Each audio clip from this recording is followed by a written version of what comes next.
Hi everyone, over halfway through the year now, which means we are about to hit August, so it's time to go over all the games I played in July. Now the first game we played this month, we went back to the Resident Evil series and we finally got to play the Resident Evil 1 remake, specifically the HD remaster version for the PS4/5. Now I enjoyed the original Resident Evil 1, it wasn't my favourite, I didn't enjoy it as much as I did 2. It's sort of in the middle-ish of my rankings of this series.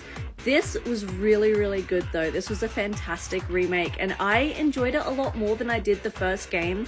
I played through as Jill on both to try and keep it consistent so I could compare them a little bit more accurately, but I really enjoyed this game.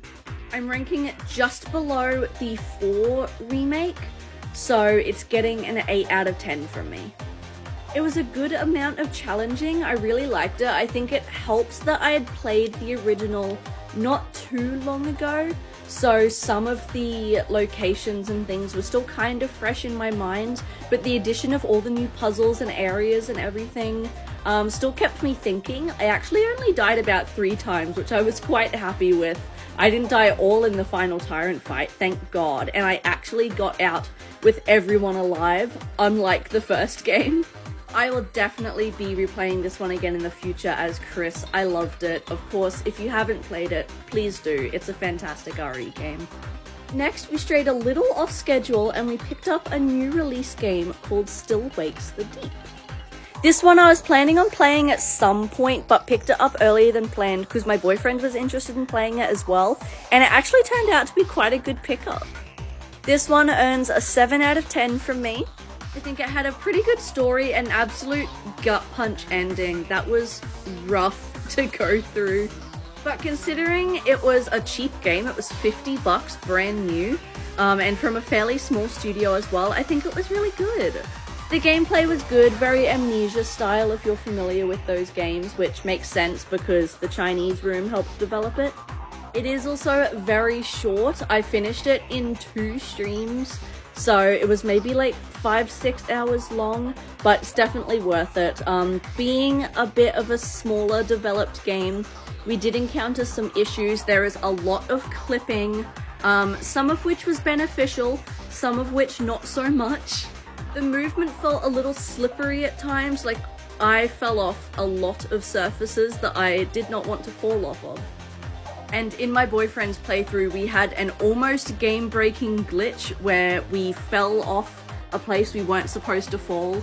It auto-saved and then we couldn't complete a checkpoint, so that was great. But overall, I do recommend playing it. Next is the long-awaited start to our Dark Pictures anthology playthrough, of course beginning with Man of Medan, I'll never know. I've been meaning to play the Dark Pictures games forever. I loved Until Dawn, we did The Quarry, and I've had these ones sitting around for a while. I finally decided, fuck it, we're playing all 4. So we got through 2 of them this month, spoilers. Man of Medan, I'm gonna give a 6 out of 10. I did enjoy it. It was way shorter than I expected. Like, we finished this game in maybe 4 hours. Super short. But I did manage to make it out with everyone surviving. I got the achievement for a complete playthrough basically, which was fun. I liked the whole ghost ship thing. I thought it was really creepy atmosphere-wise. The characters were pretty good as well. But I just don't think it was super memorable for me. Like, again, it was very short, so there wasn't a whole lot of story for me to delve into. Other than the fact that we were being haunted by ghosts, I don't think it went much deeper than that, but it was fun. And to round out the month, we had our second Dark Pictures game with Little Hope. This one, also fairly short. We finished it in maybe about 5 hours, so again, 2 streams. I enjoyed the story of this one a little bit more. It's sort of like witchcrafty vibes, very cool, very fun. Still didn't manage to outright scare me, but I think it was definitely scarier in atmosphere. It was giving very Silent Hill in the town of Little Hope, like the fog everywhere, the entrance signs, just the general vibes of everything. And especially that twist at the end is very James Sunderland, if you will. I'm giving this one a 7 out of 10, but my one gripe with this game, and spoilers, so be aware, I had 3 deaths in this game, and all 3 were right at the end because of locked personality traits.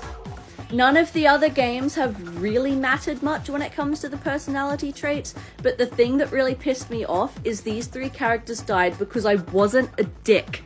I had all the positive personality traits with my characters, and because of that, I got killed for it.